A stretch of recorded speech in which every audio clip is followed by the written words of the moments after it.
हे मेरे नाथ, मैं आपको भूलूं नहीं। हे मेरे प्रभु, मैं आपको भूलूं नहीं। हे मेरे स्वामी, मैं आपको भूलूं नहीं।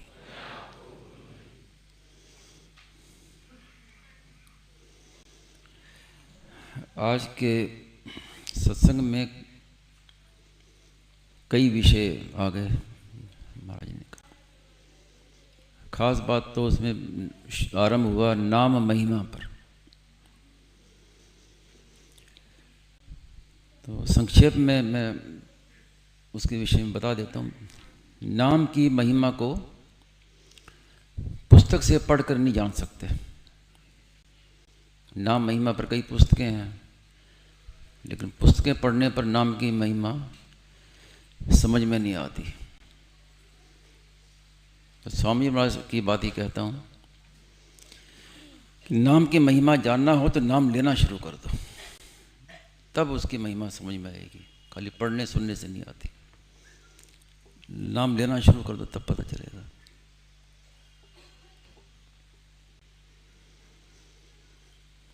और संत महिमा की बात भी आ जाई। उसमें भी मैंने एक दो दिन पहले बताया था कि विधि हरिहर कवि कोविद बानी, कहत साधु महिमा सकुचानी। ब्रह्मा विष्णु और महेश ये मिलकर भी संत की महिमा नहीं कह सकते। तो हम तो कहना तो दूर रहा, कल्पना भी नहीं कर सकते संत की महिमा का।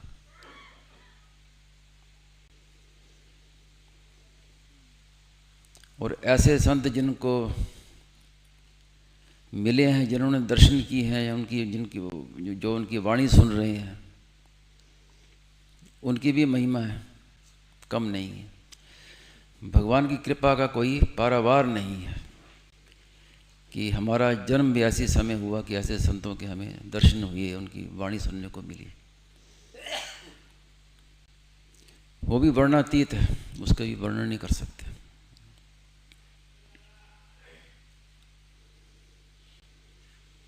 जैसे सुबह कहा कि हम अनुभव करते हैं कि मैं बचपन में जो था अब भी मैं वही हूँ जो बचपन में था, जबकि शरीर बचपन वाला पूरा का पूरा बदल गया, लेकिन मैं वही हूँ।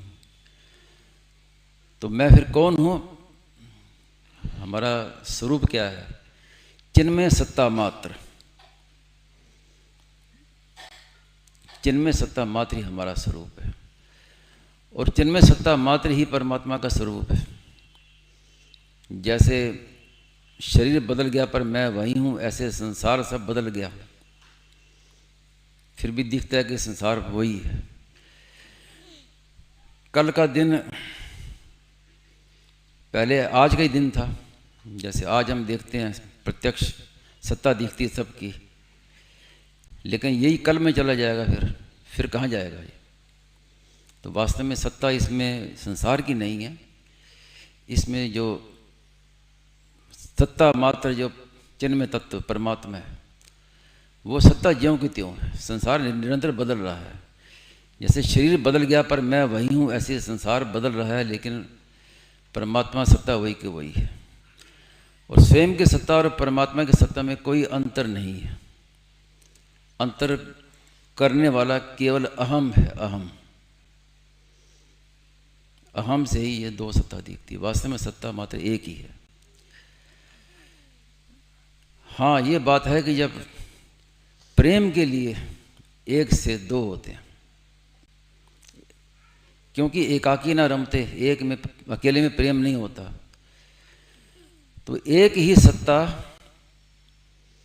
प्रेम लीला के लिए दो होते हैं। एक ही तत्व राधा और कृष्ण रूप से दो होते हैं, और दो होते हुए भी हैं एक ही। उसमें ये हम ये नहीं कह सकते कि ये एक है कि दो हैं। ये संख्या वहाँ नहीं चलती, संख्या संसार में चलती है, वहाँ संख्या नहीं चलती। समझाने के लिए कह देते हैं कि एक से दो हो गए, बस में दो होते हुए भी एक हैं, एक होते हुए भी दो हैं।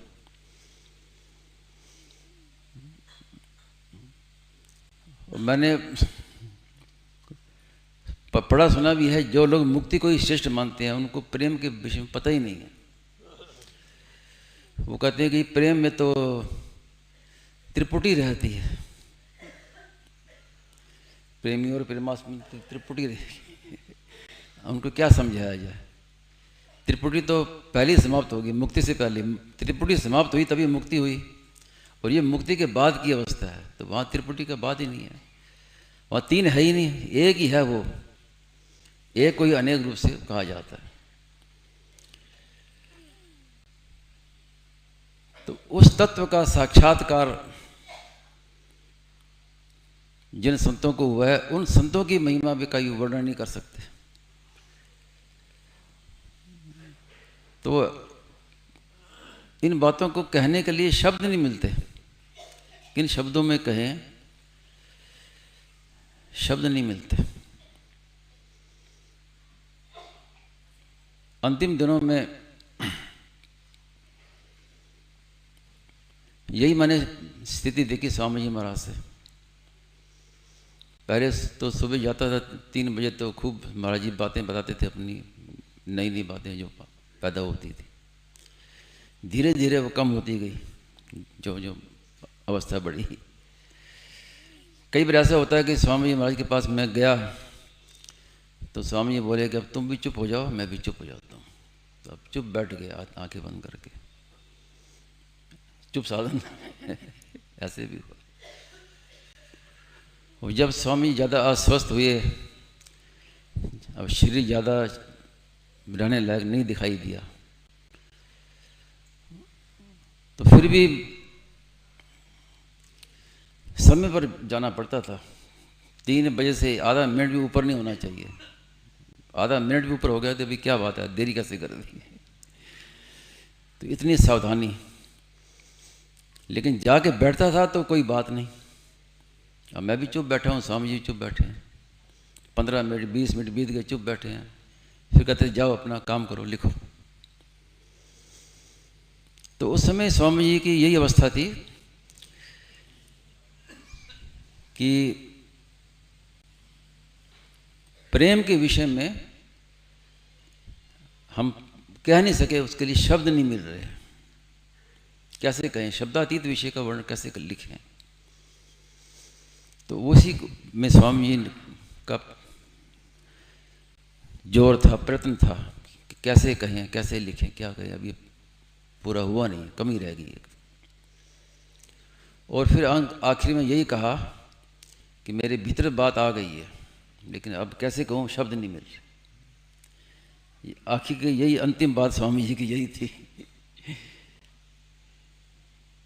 कि बात तो मेरे भीतर में आ गई है, लेकिन शब्द नहीं मिल रहे, क्योंकि शब्दातीत विषय है। अब शब्द में कैसे कहें, तो वो विषय रह गया।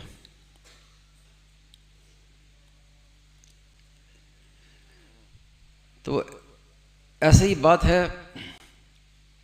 अब उस विषय में ज़्यादा क्या कहें। अब आखिर में जो स्वामी जी महाराज ने बात कही ना, समाज के विषय में, कि गर्भपात आदि, भ्रूण हत्या आदि ऐसे पाप हो रहे हैं, इसकी स्वामी जी के महाराज के मन में बड़ी वेदना थी कि कहाँ तो हम इतनी ऊंची ऊंची बातें कहते हैं, परमात्मा तत्व की बात कहते हैं, और कहाँ इतना भयंकर पाप इसमें लोग लगे, लोगों की बुद्धि उसमें चली गई। एक बार तो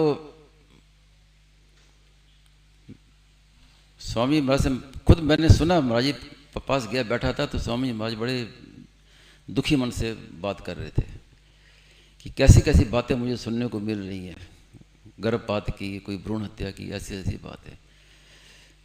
तो स्वामी जी बोले कि ऐसी बातें सुनने की अपेक्षा तो मर जाना अच्छा है।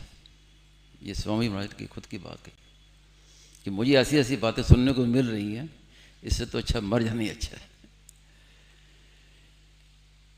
कितना भयंकर पाप है, और लोगों की बुद्धि भी इतनी भ्रष्ट कि उनको समझ भी नहीं आती किसी का पाप है, इसमें लगे हैं उसमें आंखें बंद करके।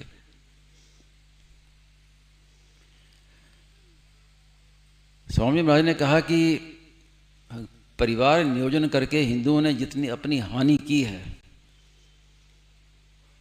उसकी कभी पूर्ति नहीं हो सकती। और इतनी हानि मुसलमान भी नहीं की जितनी हिंदुओं ने खुद की है। स्वामी जी महाराज बताते थे कि एक बार तो पूरा प्रवचन इस विषय में दिया कि जिनको हम अपना मानते हैं वही अपना नाश करेंगे। तो हिंदुओं की जितनी हानि हिंदुओं ने की है उतनी मुसलमानों ने नहीं की। मुसलमानों की जितनी हानि मुसलमानों ने की है उतनी हिंदुओं ने नहीं की।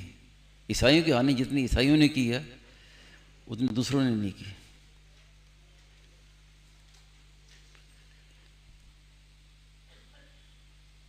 तो उस विषय में महाराज जी ने कितना प्रयत्न किया, कई ब्रह्मचारियों को इस काम में लगाया, बहुत प्रचार किया, पुस्तक लिखी देश की वर्तमान दशा और उसका परिणाम। और पुस्तक लिखने के बाद स्वामी महाराज ने कहा कि जितने भी नेता हैं, राजनीतिज्ञ हैं, सांसद हैं, सबको एक एक प्रति भेजो, साथ में एक पत्र सबको भेजो। सबको भेजने पर भी बहुत कम लोगों को उत्तर आया, क्योंकि बुद्धि अब ऐसी भ्रष्ट होगी तो क्या बातें कहाँ समझ में आए।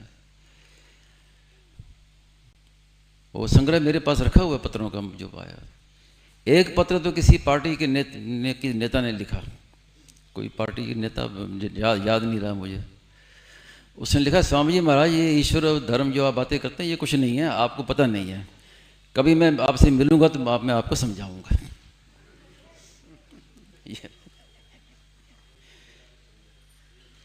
ऐसी सी बात है। तो महाराज ने तो अपनी ओर से पूरा प्रयत्न किया, कोई कमी नहीं रखी।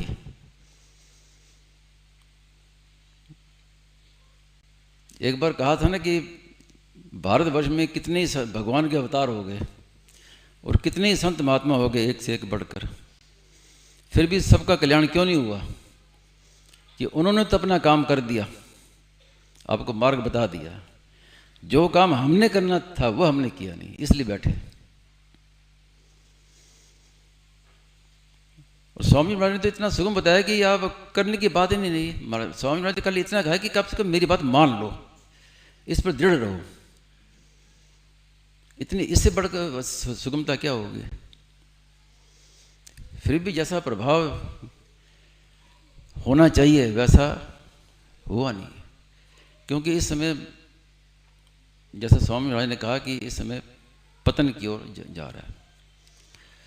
और एक 1999 शायद उसके बाद बहुत तेजी से 99 के बाद बहुत तेजी से पतन हुआ संसार जगत का, बहुत तेजी से पतन हो रहा है। ये महाराज ने ये बात कही थी।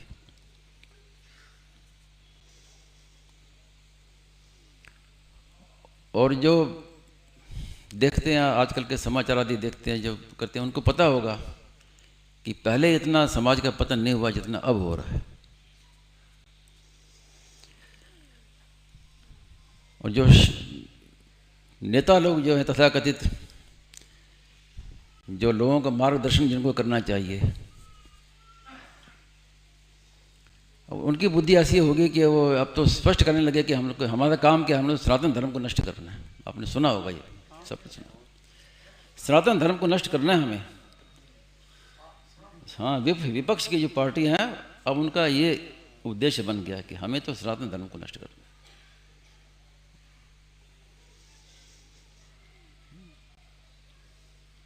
और कोई रामायण को जला रहा है, किसी ने रामायण में संशोधन कर दिया कि जो चौपाई है ये हटा देनी चाहिए। हनुमान चालीसा, उसमें भी संशोधन। जो अपने को बहुत ऊंचा मानते हैं, संत महात्मा बड़े मानते हैं, वो भी कह रहे हैं कि हनुमान चालीसा में ये गलतियां हैं, गीता प्रेस ने की है, ये संशोधन करना चाहिए। मेरे मन में कई महीनों से बात थी कि किसको कहूँ, तो यही एक मन में आशा थी कि यहाँ सत्संगी लोग मिलेंगे तो उनसे अपनी बात कहूँ मैं।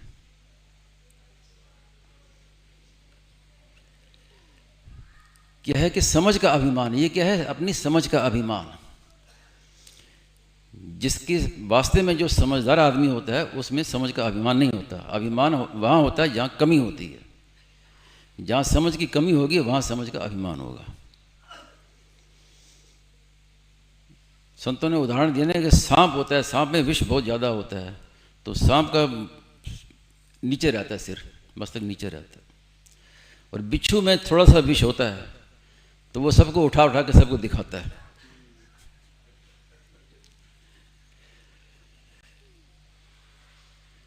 तो मैं कहूँ कि यह बुद्धि है कि बुद्धि महाराज कहने कि बुद्धि एक यंत्र, जैसे बल्ब है, बल्ब में प्रकाश आता है, ऐसे बुद्धि में विवेक आता है। लेकिन अब बल्ब भी फ्यूज हो जाए, प्रकाश कहाँ से आएगा? तो मैं तो कहता हूँ ऐसे कहने वालों की बुद्धि फ्यूज हो गई।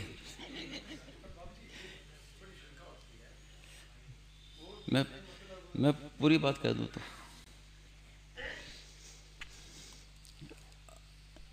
तो अब ये संशोधन जो की बात आई ना कि हनुमान चालीसा में ये संशोधन करो, रामचरितमानस में ये हटाओ, ये सही संशोधन करो, ये गलत है।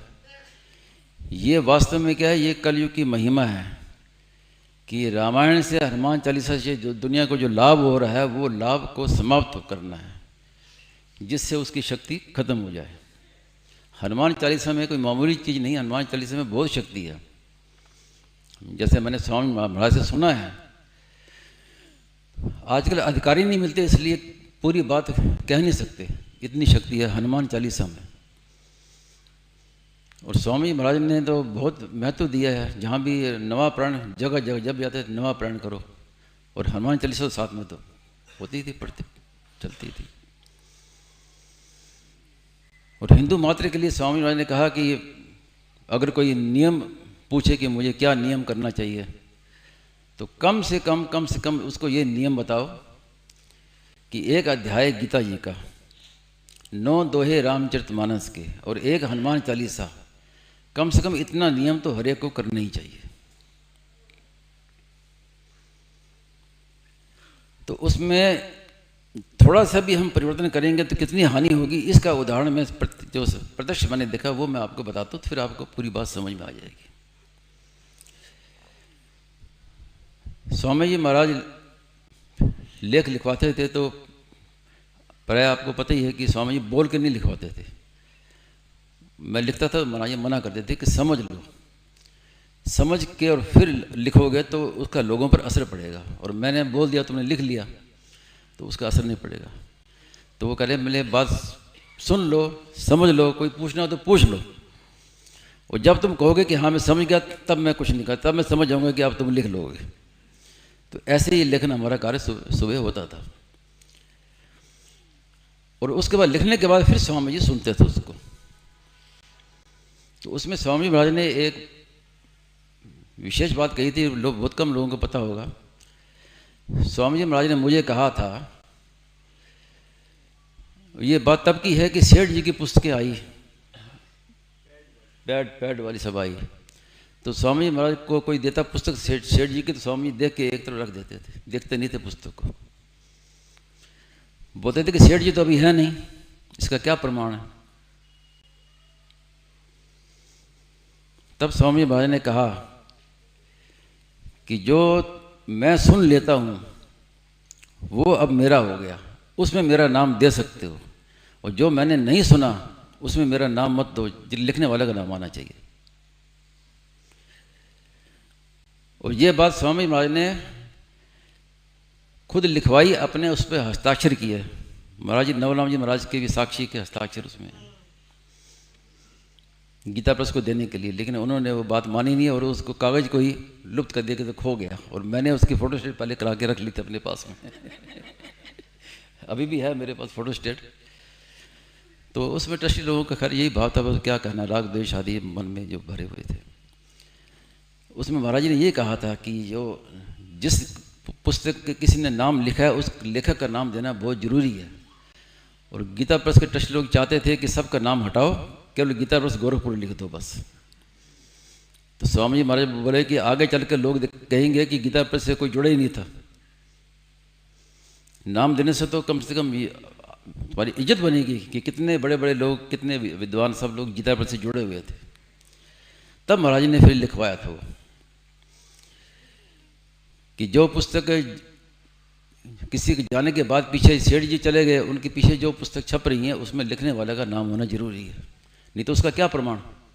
सेठ जी तो अभी है नहीं, अब कोई भी लिखे चाहो तो क्या प्रमाण है। तो वो महाराज ने लिखवाया और अपने हस्ताक्षर, मेरे हस्ताक्षर, नवराज में साक्षी हस्ताक्षर करा के किसी ट्रस्टी को दी कि इस पर आप हस्ताक्षर करो। उन्होंने उस कागज़ लेके जेब में रख लिया कि मैं भी पहले पढ़ लूँगा फिर करूँगा हस्ताक्षर, और बाद में कह दिया वो कागज़ मेरे से खो गया। स्वामी महाराज तो सब जानते ही थे। महाराज जी को बोले कि ये मुझे बेवकूफ़ समझ, मूर्ख समझते हैं मुझे कि खो गया, ऐसे ही खो गया। तो खैर वो कई बातें ऐसी हुई उसमें कि, तो तब एक मैं जो बताना चाहता था उदाहरण के रूप से कि बीकानेर की बात दोहरे पर स्वामी महाराज का एक लेख लिखवाया। महाराज ने सुना, और जब लेख सुना तो महाराज ने कहा कि ये बहुत विलक्षण लेख है और इसका बड़ा असर पड़ेगा पढ़ने वाले पर, साधकों पर। लेख छप गया कल्याण में, कल्याण स्वामी जी के पास पहुंचा। तो स्वामी जी ने मुझे अचानक मुझे एकदम बुलाया कि अभी बोल आओ। गया भागते हुए, क्या बात है। स्वामी महाराज ने कहा कि लेख छपा है, जब तुमने मुझे सुनाया था तो मेरे मन में था कि इसका असर पड़ेगा साधकों पर, इतनी बातें विलक्षण थी। लेकिन अब मैंने लेख देखा इसका वो असर ही नहीं है। क्या हो गया, क्या बात है। मैंने भी देखा एकदम से, तो मैंने देखते ही फट बता दिया। मैंने कहा इसमें संशोधन किया है, व्याकरण की दृष्टि से किया कि मेरे को की जगह मुझे कर दिया, मामूली संशोधन, व्याकरण का संशोधन किया। वो महाराज का ये बात है। और फिर मुझे मेरी पीठ से बताई कि तुम्हें कैसे पता चला। मैंने कहा लिखा तो मैंने ही है ना। तो मुझे तो देखते ही पता चल गया कि ये इन्होंने बीच में संशोधन किया। महाराज ने कहा इसका असर पड़ा। फिर तुरंत विनायक जी को बुलाया और पत्र लिखवाया संपादक को कि तुमने मेरे लेख में परिवर्तन करके, संशोधन करके मेरे भावों का सत्यानाश कर दिया, तो गौ हत्या का पाप लगेगा तुम्हें। और फिर कहा कि तुम्हें अपने धर्म की सौगंध है कि आगे से कभी ऐसे मेरे लेख में कभी किया तो छेड़ाछाड़ की तो जरा सा संशोधन करने से, भले ही उन्होंने व्याकरण की दृष्टि से सही किया, लेकिन सारा प्रभाव समाप्त हो गया। बाद में हम गीता प्रेस गए तो वो संपादक मुझसे मिले तो बोले कि भाई जब से महाराज जी का ये पत्र आया तो अब तो मैं आपका जो लिखा हुआ लेख आता है मैं तो जो को त्यों छपने दे देता हूँ। इतना उनके मन में भय बैठ गया। सौगंध ही नहीं, तो अपने धर्म की सौगंध है। तो वो मेरे कहने का तात्पर्य क्या था कि जरा सा संशोधन किया और पूरे लेख का प्रभाव समाप्त हो गया। अब कहते हैं कि हनुमान चालीसा में ये शब्द गलत आया, ये संशोधन करो, रामायण में ये संशोधन करो। तो इसका तात्पर्य क्या है कि पूरा प्रभाव उसका समाप्त हो जाए। ये कलयुग का लेख। और कहने वाले अपने को बड़े, कुछ भी कहें आप तो कह नहीं सकते, नाम तो आप सब जानते ही हैं कहने वाले कौन है।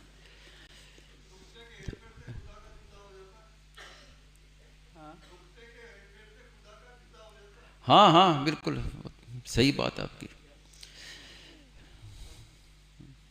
नुक्ते के फेर से खुदा का खुदा हो जाता, खुदा का खुदा हो जाता।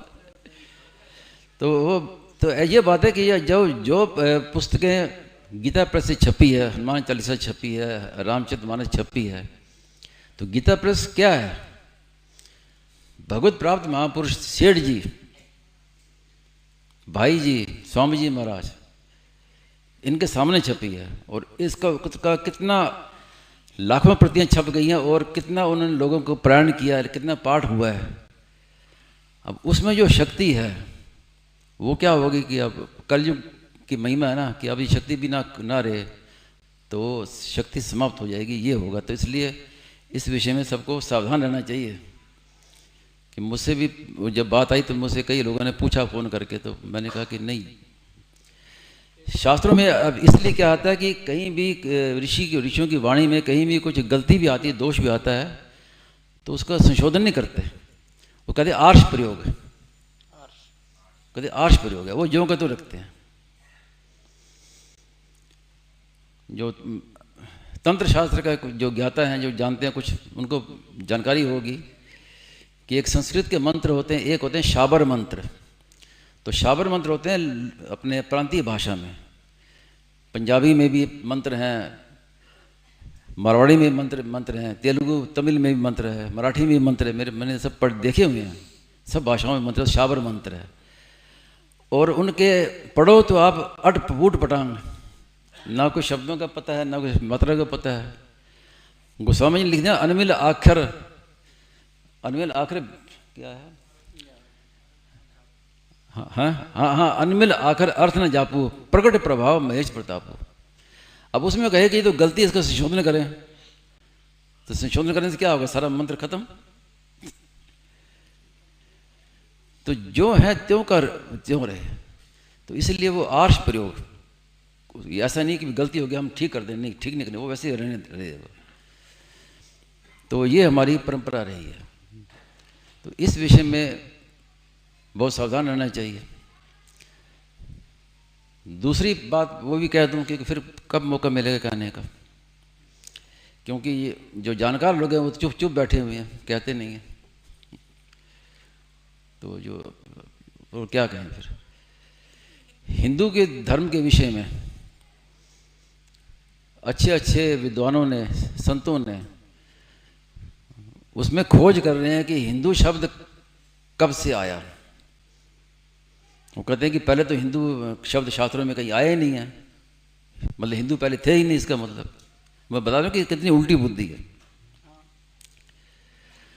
और फिर वो खोज करते हैं कि किस ग्रंथ में हिंदू शब्द पहले आया है, कैसे आया है, क्या है। तो मैं भी पहले वो, ऐसा नहीं कि मैं नहीं जानता, मैंने भी खोज की है हिंदू शब्द कहाँ कहाँ ग्रंथों में आया है, क्या है, मैंने भी खोज की है। लेकिन स्वामी जी महाराज की बड़ी कृपा है अभी भी कि भीतर से वो बात पैदा हुई। ये तो बड़ी भारी मतलब मूर्खता की बात हम कर रहे हैं, बड़ी बेसमझी की बात है। वो ये बात आई कि शास्त्रों में जहाँ जहाँ धर्म शब्द आया है वो हिंदू धर्म का वाचक है। गीता में भी आया है, धर्म संस्थापनार्थाय संभवामि युग युग युग युग, सब आया। धर्म शब्द वास्तव में हिंदू धर्म का आया।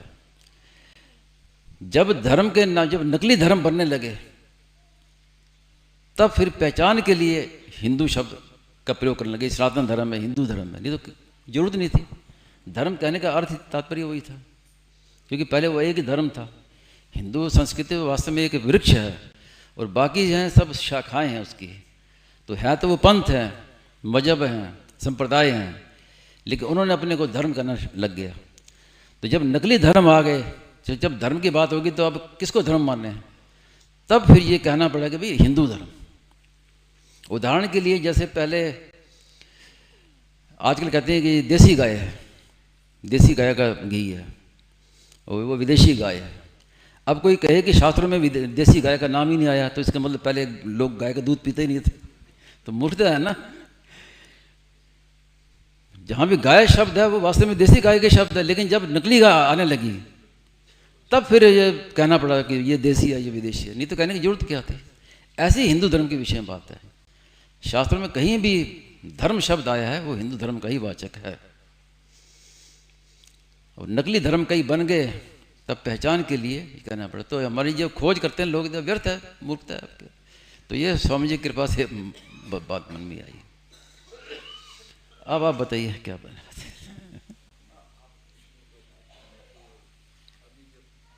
विषय चल रहा था ना रामायण जी का। हाँ हाँ। तो एक संस्मरणीय घटना याद आ गई जी। एक सज्जन, रामायण है ना, रामचरितमानस खूब उन्होंने अध्ययन किया और फिर लगभग 51 प्रतियां लेकर आए। अच्छा। रामचरितमानस की, वो याद है।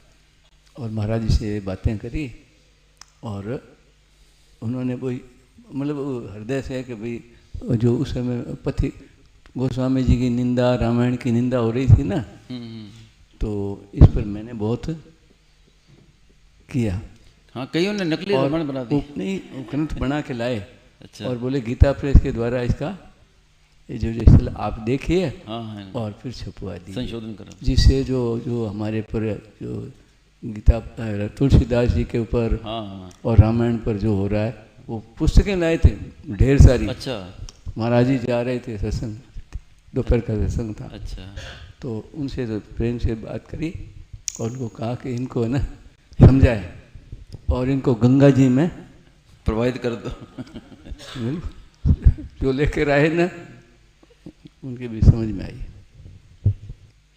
तो भाई जी की बात में सुनिए, शायद स्वामीनाथ से सुनिए कि भाई जी ने कहा था कि मनुष्य से भूल तो होती ही है, ये स्वाभाविक है, मनुष्य होता है तो कहीं ना कहीं भूल होगी। ये बात है रामचरितमानस में लागू नहीं होती, गोस्वामी से भूल नहीं हुई। अच्छा, भाई जी ने ये बात कही थी कि मनुष्य से भूल होती है, ये तो एक स्वभाव है, लेकिन ये बात रामायण में लागू नहीं होती है कि कोई भूल से लिख दिया हो। तो गोस्वामी जी ने उसमें कोई भूल नहीं, ज्यों कहते हो सब सत्य है। जी जी जी।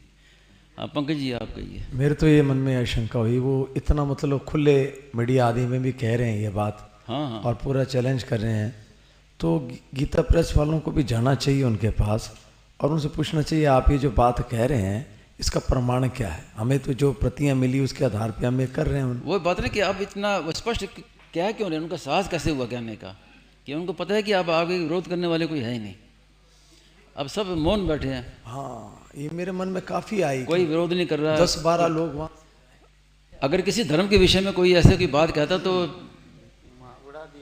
आंदोलन हो गए होते।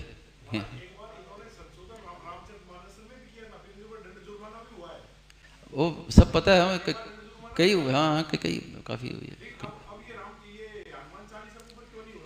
अब तो इतना खुला बोल रहे हैं, अब तो बल और बढ़ गया। विपक्ष की पार्टी जो विपक्ष जो वास्तव में सत्ता चाहता है, इनको हटा के वो खुद कह रहे हैं कि हमारा तो खास काम है सनातन धर्म को नष्ट करना, साफ कह रहे हैं।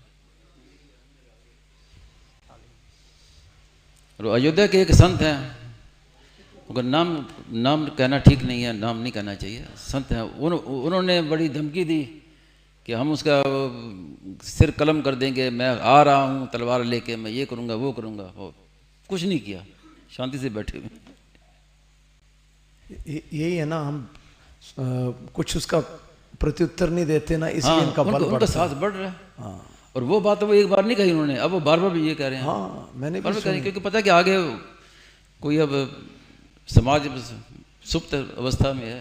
पर इसका मतलब गीता प्रेस को भी सामने आना चाहिए और उसका ये पूरा करना चाहिए, सारी बात तो यही बात है ना। इसलिए स्वामी महाराज ने कहा ना कि आगे भयंकर स्थिति आएगी। गीता जो ये कहा है कि गीता प्रेस की आपने हमारी पुस्तकें मिलेंगे नहीं पढ़ने को, तो क्या मतलब हुआ कि भयंकर मारकाट होगी। स्वामी जी ने साफ मुझसे कहा कि भविष्य में बड़ी भयंकर मारकाट होगी, मैं नहीं देखूंगा, आप लोग देखोगे, ये कहा मैं।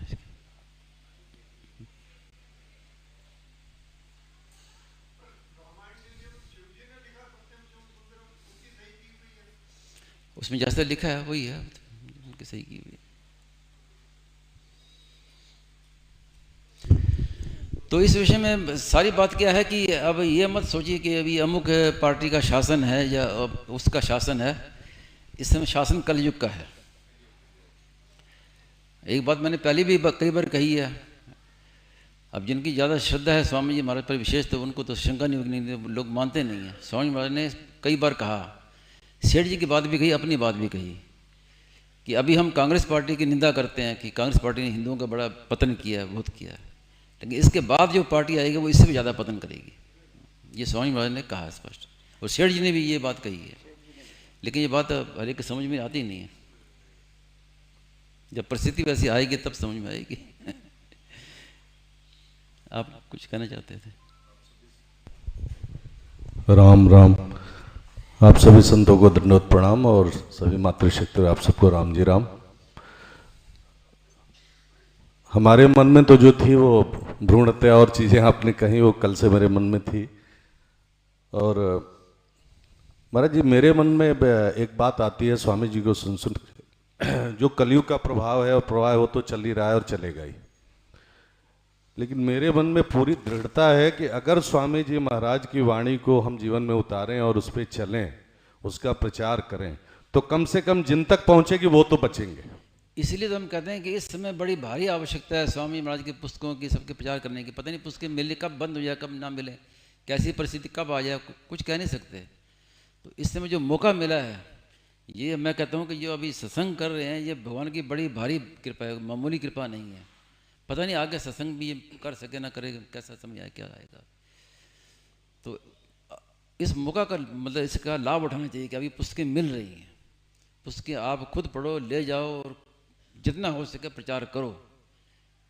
फिर पता नहीं कब मौका ना मिले, ये मौका और बड़ी आवश्यकता है। इस समय स्वामी जी महाराज की वाणी का प्रचार की बड़ी भारी आवश्यकता है, जैसी हम समाज की स्थिति देख रहे हैं।